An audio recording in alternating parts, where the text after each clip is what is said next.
that on film. In Vienna for the concert.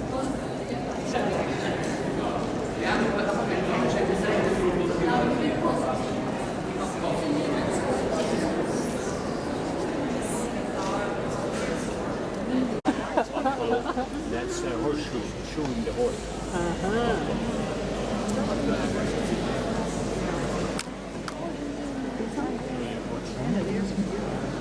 It's a lovely room. It really is a lovely room.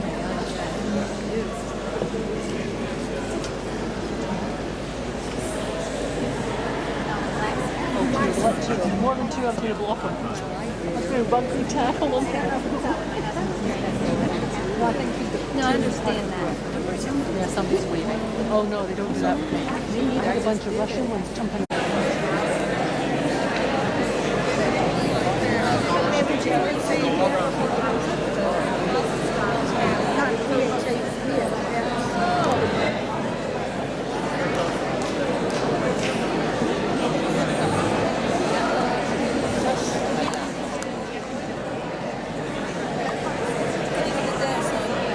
What's that, man? Oh, the third man, yeah. Oh, really?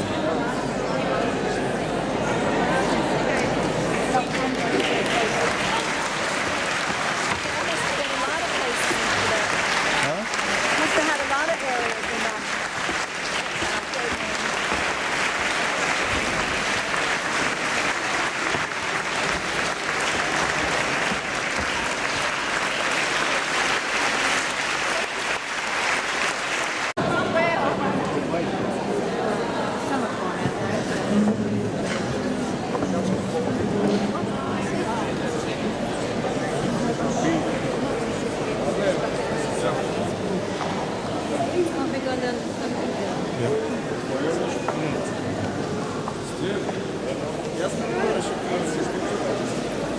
Certainly enjoyed your Yeah, you're wonderful. playing tonight. Yeah, wonderful. Other than that.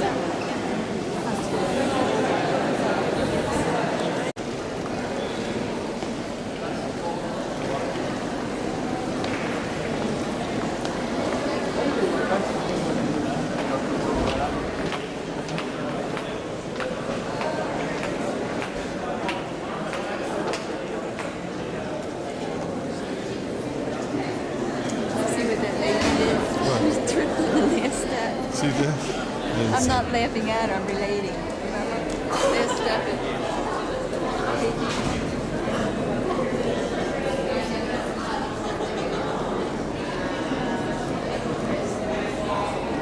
Take a picture of those beautiful gardens.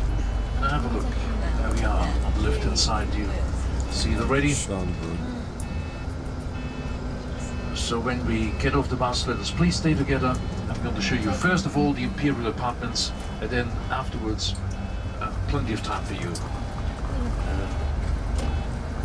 But it's most important to get into the palace as early as possible to avoid the crowds. This is normally a very busy place. But the Leto groups from Trafalgar go into the palace before they open it to the public, so we are going to see an almost empty palace. So this is, how you pronounce it? Schönbrunn? Schönbrunn? Means beautiful fountain. The palace of the Habsburg in Vienna. They ruled for 600 years, right? Got that right. You're paying attention. This is one of the over 100 palaces. This is one of the summer retreats. Who are you telling this? I'm telling to the recorder. You know, like it? Love it. And there's the beautiful fountain right there. See it? Okay. These are the outdoor gardens. Schönbrunn. Statues. And the palace. Look at those things up top.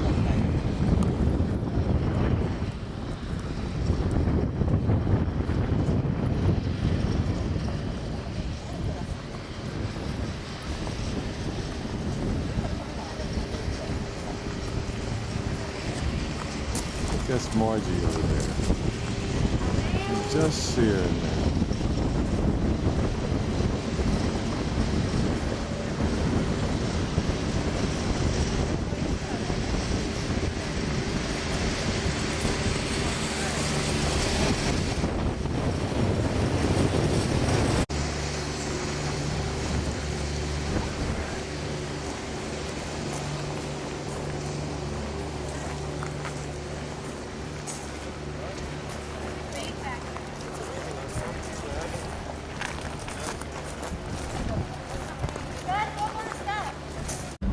So you'll see another very good example of Art Nouveau architecture in a few moments on the left-hand side. It is an exhibition building. It was built for art exhibitions. A white cube, and it's got a strange-looking cupola on top. Have a look. On the left-hand side, the Secession building. See it, the wall made of golden leaves. But the Viennese don't call it Secession. They always call it the Golden Cabbage. They still use the building for art exhibitions. Spire. Oh, look, here on the left-hand side, behind the houses. There it is. But on the right-hand side, behind the trees, the Green Dome, St. Charles Borromeo. This is a wonderful example of Baroque architecture. But have a look at these little pavilions on the right-hand side. These are subway stations. And the architecture is once again Art Nouveau from 1900. They're still in use. And the world-famous building on the left-hand side, red and yellow. See the main facade here with the statues. This is the concert hall of the Vienna Philharmonic Orchestra. Lots of musicians, orchestra conductors call it the concert hall that has the best acoustics in the world. So that's where the concerts of the Vienna Philharmonic take place, which is one of the most famous, one of the most wonderful orchestras in the world. The only problem with the Vienna Philharmonic is to get tickets for their concerts. They are sold out every time they play. So the white building coming up here on the right-hand side, concert hall of the Vienna Symphony Orchestra. Well, I mentioned Ludwig van Beethoven. Of course, he got a monument here in Vienna. On the left-hand side, you see it right underneath the trees. There he is, born in Germany, but spent most of his life in Vienna. 35 years he lived here. When you look down here, you see a tiny little river down there. A bit of apologies, the rivers may be a little bit exaggerated, not too much water in it. But the Venetians call it Wienfluss, the Vienna River. It's got the same name as the city. Maybe you know we don't say Vienna in German. The German name of the city is Wien, W-I-E-N. And they called, first of all, hundreds of years ago, this small river. Johan.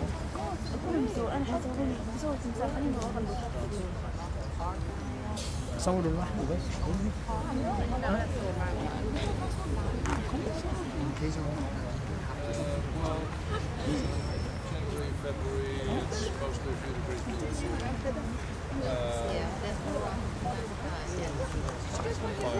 Canadian. Yeah, because almost in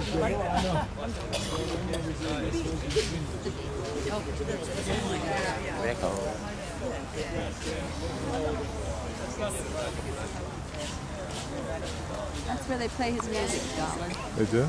Oh, and there's Luxury Compton. You hear him? No, I didn't miss You're not that. paying attention? That's up to you then. Pay attention! Why are you running to get some cards?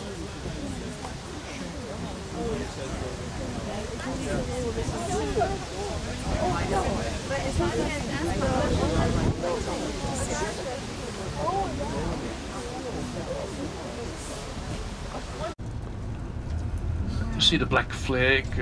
Just a few days ago, very famous singer, member of the Vienna Opera House, died.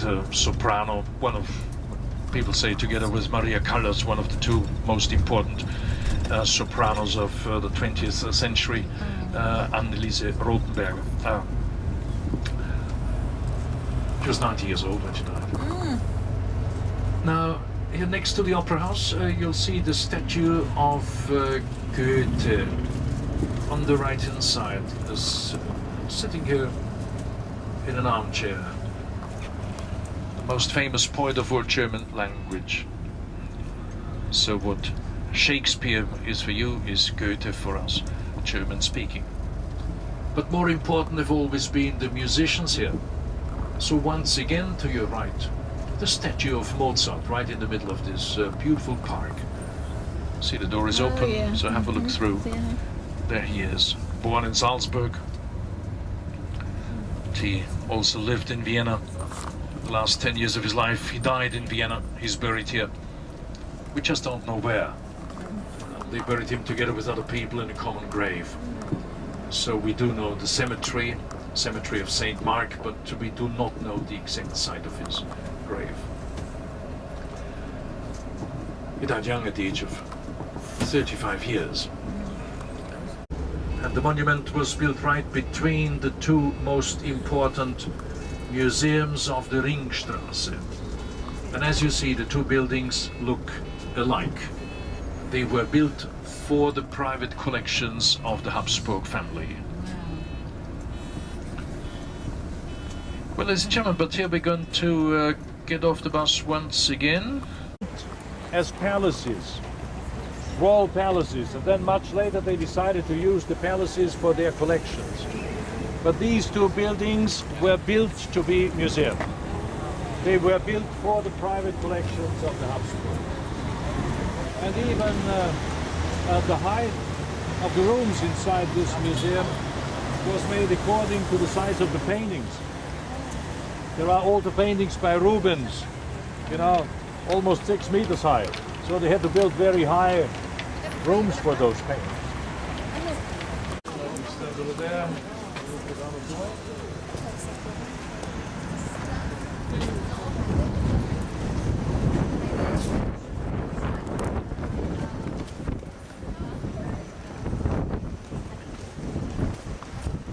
Equestrian statues here. On the right-hand side, the monument of Prince Eugene of Savoy, owner of a beautiful palace here in Vienna, owner of the Belvedere Palace. Was most successful in his many battles against the Turks. Maybe you know we had, I think, isn't there a gentleman from our group? Here we are, here we are, here we are. So on the right-hand side, Prince Eugene of Savoy, and the other one over there, Archduke Charles. He was the first commander who could win an important battle against the army of Napoleon. It was here in the surroundings of Vienna, the Battle of Aspern. Just 5 weeks later, he lost the more important Battle of Wagram against the French. But at least he showed Europe that Napoleon's army was not invincible, as everybody thought. There is always a certain relationship between function and style. But this is Greek influence. In front of the entrance, you see the statue of the Greek goddess of wisdom, Athena. Goddess of wisdom and justice. Now this has been our parliament already at the time of Emperor Franz Joseph, at the end of the monarchy. Austria had a parliamentary monarchy at the end.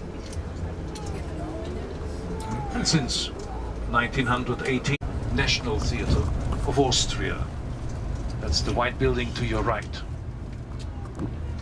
And on the left-hand side, there at the back, that's the town hall. Oh, look at that hall. People always say, oh, what a beautiful church. It looks like a church, that's a town hall. Well, you see one of the nice old cafes of Vienna here at the corner. This is where the actors go, where they used to have coffee in the afternoons before they actually go to work to the theater. Vienna is a very important university town. There are almost 130,000 students here, counting all the faculties together. They're spread all over Vienna. So the main building here on the left-hand side. These would be the classical faculties: theology, philosophy, languages. Unfortunately, it's closed now. Students are having 3 months of vacation: July, August, and September. Well, and once again to your left, quite a big church there in the back of the square. It's not very old yet, just about 150 years from the middle of the 19th century, the votive church.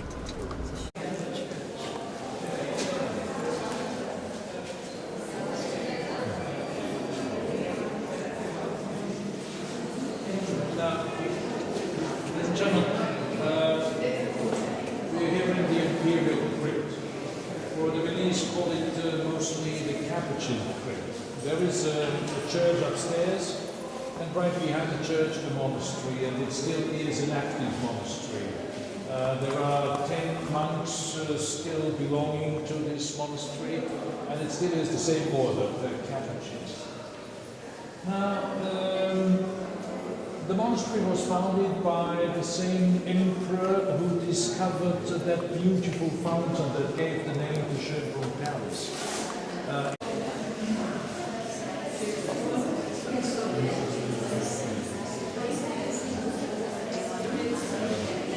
don't know why they did it like this, because if somebody just gets closer, it stops. Yeah. Afraid they might work.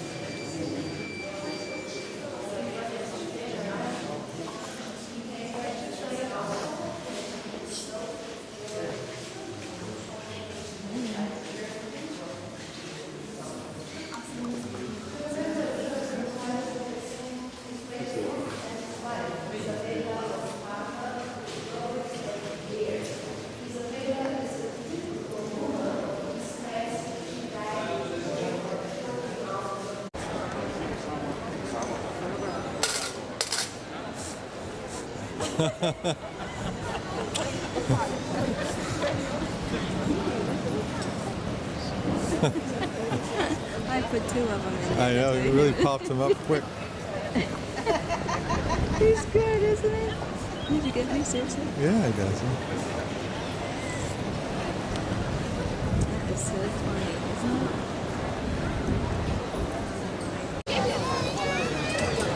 It's a busy square, isn't it? There's a line over here, honey.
This is quite a square. I need to see this here.